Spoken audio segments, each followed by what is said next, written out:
Bandiraɓe musidɓe tedduɓe heeɗiɓe rendaɓe gurdam bandiraɓe lalloɓe nder chaîne men Tiitoonde TV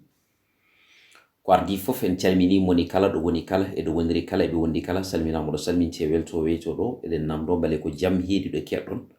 minen ga alhamdulillah ko jaam non yo jaam ɓoydumo tigui mbajjiri waɗanami jaam waɗano on jaam waɗano kala juɗɗo de waro jokko enɗam jaam o fullana en jaam e jumaji e jamaji ne tawno kala ɗo jaam ala juma e jama kala juulirage tigui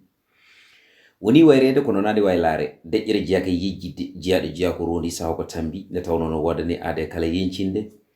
ɗum noon on ɗaɓɓama yaafuyi no feewi no feewi no feewi wayrude yiide ayawo men e nder chaîne men YouTube Tiitoonde TV ɗum noon oɗon mbiya tan yo on continue wadde abonné mbaɗon like ɗacconen commentaire uji mon nde tawno doole lingu ko ndiyam kono doole fulɓe ko pulagu min doolam ko onon so ɗum ɓen ni hande en garti kadi e joljole ɗe noon paati koye laylay rendo woni réseau sociaux ɗum noon hay goto humpaka inde Adamo le boss des négri enen fof eɗen gandi ɗum nde tawno ko on tawannoɗo suturaji ene surta suturaji e nder réseau sociaux o fof nde fotiri ɓe gandanɗa hoorema mbaɗino vidéo ji ha jejjiti wonde vidéo ji mumen ɗiɗon nde tawno ko vidéo Lomotif ɓe vidéo ji ɗi ko vidéo ji kessi ɗum noon eɗen gandi kala jiɗɗo bonnude neɗɗo tan heewi rewnude ɗum koye makko kanko ala ko hulata ala ko hersata kala ko fonno wonde sunde o wonata ɗum koye weñje kono noon mboɗo heewi wiide so tawi Allah diidi a momti o ditti a momti o ditti a momti so ɓooyi seeɗa aɗa no wattinto wadde o momtire o diida ɗum noon ko ɗum woni ko heɓti Adamo le boss des négri nde tawno eɗen gandi Adamo so tawi haalama hakkillaji ɗi fof payata koye temps coronavirus covid-19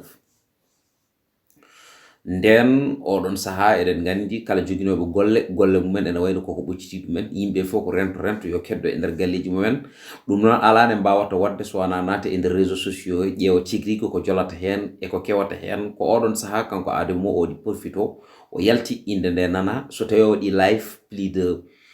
1500 wala plus de 2000 wala plus de 3000 4000 ha 5000 personnes ene jeeɓamo en direct ɗum noon eɗen gandi koye ɗum ɗon o tumni ha ko gandanɗa hoorema hande so tawi neɗɗo yiɗi andude hol kawuji gonɗi e nder leydi men Sénégal kanko gonɗo toon to caggal leydi o koye makko ɓe keɓata information ngaji nde tawno kala ɗo kewi kanko mo heɓa ɗum ñanden e sortima ko goto en jii o wi wonde actuellement ɗo woni ɗo mo jogui ma on plus de 4000 messages e nder WhatsApp makko mo jogui kadi kawuji kewɗi ɗi o heeɓi ɗi gandanɗa hoorema ɗi omo yaltino ɗumen kono ɗi o yaltinta ɗumen o heeran ko haaldude jomumen so pari o haadda e mumen ɗon ngam tigui rigui bonnude dewle mumen walla ngam ha joni bonnude cukagu mumen ha e ko nandi hen ɗum fo e waade noon en jii kadi artiste ɓe hewɓe ɓe gandanɗa hoorema vie ji mumen privé ine wayno tigui rigui koɗo makko rewi ha satti ko wayno ngoor ha yeko nandi hen ko wayno ngoori en ko wayno kadi aussi on mo gandanɗa hoorema ko kañum woni sehil ngoor o moɓe juudanno e théâtre mo gandanɗa hoorema eɗen mbawi wiide ko Patisen Patisen woni théâtre mo Patisen waɗanno o ni haadirta niyan eywa ɗum fof e waade noon eɗen gandi ɗeɗo balɗe heewi polémique ne wonde vidéo Adamo nana sekkodira e gorko hono mum beele Adamo ko homosexuel walla ala Adamo wona homosexuel ɗum kam gila ɗiɗon vidéo ji haala men kalaka ene wayno tigui rigui kanko Adamo o tumanoma hen nde tawno ene jiya hen kamɓe tato tumatanoɓe e nder oɗon saaha on mo gandanɗa hoorema kañum woni Pawlish Mbaye e on mo gandanɗa hoorema ko kañum woni Ouzin Keita ɗum noon ko ɗum waɗi so tawi plateau ji kewɗi ene mbaɗe ko wayno nder téléji mawɗi ɗi ni ene wayno kamɓe ɓeɗo tato ko kamɓe kewi invité ten ɓe ɗiɗo invité gara kono kanko ala ɗo o ɓe ndewna tigui rigui haala wuluji makko e nder réseau sociaux walla ɓe noddamo direct taw noon koye via internet eywa joni noon en jii ɗeɗo balɗe ene wayno won jeune goto garɗo e nder TikTok heewi wonde ene jogii vidéo Adamo to wondata e gorko woni no wattitina noon gorko. O wi Adamo ko wullata jamma e ñalawma subaka e kikiiɗe ko fof ɗum noon so tawi ko gaddanoɗo kawuji kawmum dañama. E nder oɗon tuma won wi wonde kañum watta publier ka o e nder page mum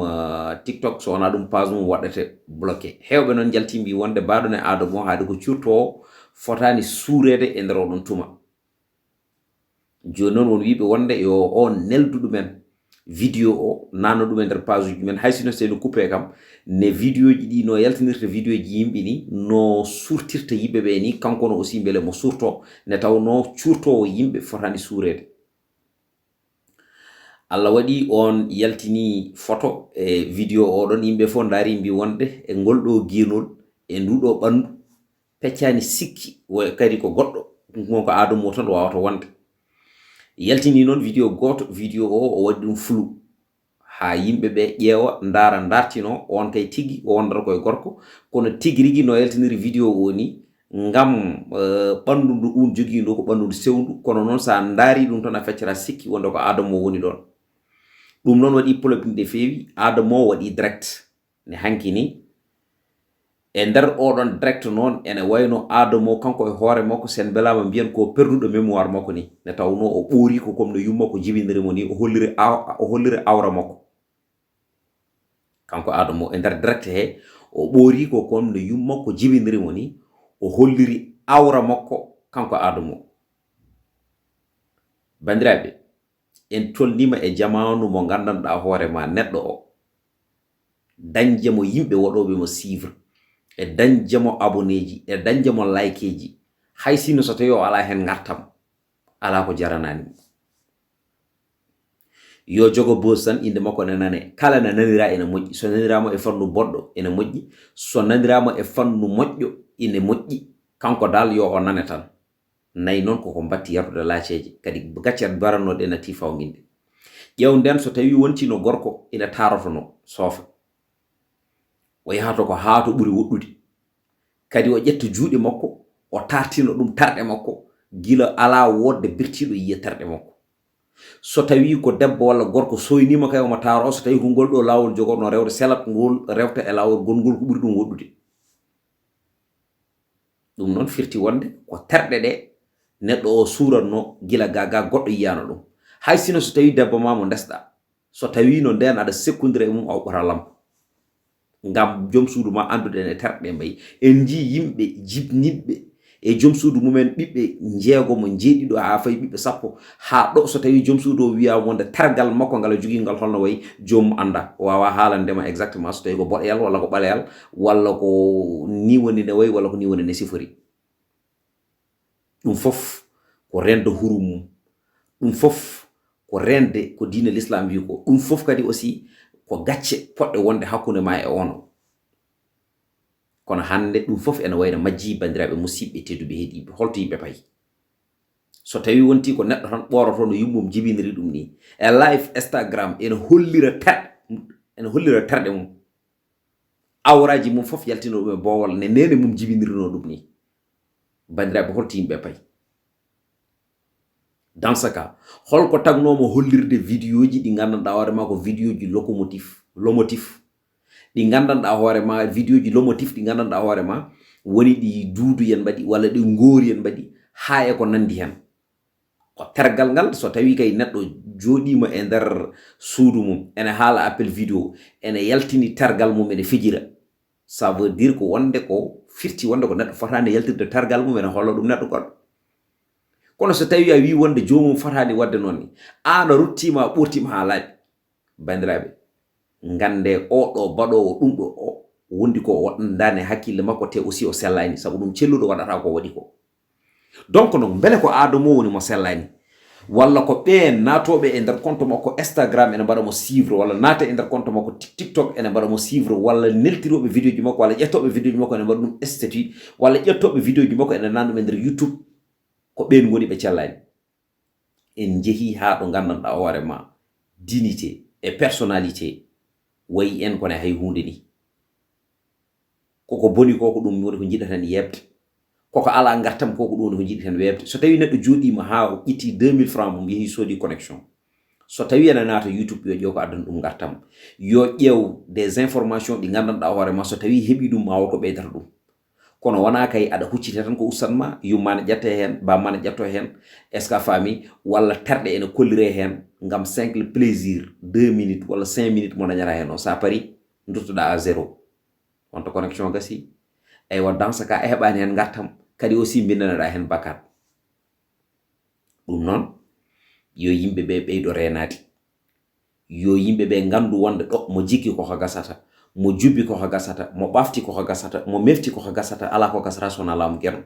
kadi aussi yo yimɓeɓe nden hurumaji ɗi nden suturaji yimɓeɓe hande noon komi yiɗa daña mi yiɗa gona jinmi ko bona kala ne mbawmi wadde ha indema bona kala ne mbawmi wadde ha tigi rigi ko cuureneɗa curtoɗama mi wadde ene jarnimi yobde yimɓe ɓe jaaha e ma beele eɓe keɓa e ma ko gandanɗa hoorema ɗum ɗon ne wawi bonnude aduna ma holko jari hen hay hunde jarani hen bandiraɓe musidɓe tedduɓe heeɗiɓe donc nak réseaux sociaux o e internet o YouTube yo Facebook yo WhatsApp yo koɗo wonno ɗo ko ɗon tan woni sabu ɗum WhatsApp ala fittandu réseaux sociaux ala fittandu YouTube ala fittandu Instagram ala fittandu Facebook ala fittandu e nder on tuma finata tan waɗay ma ko yiɗi wadde ma ko ala ko an wannata ɗum ko jiɗɗa wadde ko wona hen donc nak ko addi ɗum ɗon ko yo yimɓe ɓe ndew hen ko tagani ɗum adde ko yo yimɓe goɗɗo ɗum ndento ɗum sabu aduna o ɗo wonno ɗon ko ɗon tan woni toɓo nana toɓa ilam ene ila capatel jiggore nana yaɓɓe ladde ene moro e nder on tuma jamma ne woodi ñalawma ne woodi subaka ne woodi hendu ne woodi fofof ne woodi wadde noon aduna o no woruno ni ko noon tan woni no waari so tawi o waylima noon wona kanko wayli ko yimɓe mbayli mum ɗum noon ko arnode ɗo tan kadi aussi tintinde on e ko kewi ko haalde kadi aussi joljole ɗe e andinde on haadi mbiɗen duko labale arni ko joom pucci en mone e men kala ene jogui e réseaux sociaux he ndimagu ɗum noon nguɗon ndimagu woto ɗaccengu boya sogo boyi tan caƴƴen labagal ngal beele aduna men ene wasa tehmude nde tawno neɗɗo ko fewni ɗum ene satti kono ko bonni ɗum ene weeɓi tigi way tan gone maha étage ni saɗa maha aɗa andi koppareje ɗe mbatta hen financé ɗe jamma e ñalawma subaka e kikiɗe gondata ko e dogdognude maçonŋoɓe ene pewna ɗeɗo ɓale ngal ɓalal tigi rigui wodana way jomumen liɓa ngal mbatta ɓalal gongal eywa dépense uji ɗi keɓrani kono sa felliti tigi rigui a joni libde ɗum ko nder ñalawma goto wonata ɗum noon bande men tedduɓe musidɓam hursuɓe sikki ala ene gasa won yiyoɓe vidéo ji ɗi garata koye ɗemgal niniwal gongal mbawa famde holko ɗum ɗon kewi kono noon paame wonde ko ni woni ne sifori ko waji goto woni ko toon to TikTok machallah o haalino ɗeɗo balɗe fof omo jogui vidéo Adamo ɗo sekkodirta e gorko ɗum noon Adamo yo yimɓeɓe gandu wonde o jeeya koye sengoji dabbati gorkati en rewɓe wondoɓe e rewɓe e worɓe wondoɓe e worɓe woni ko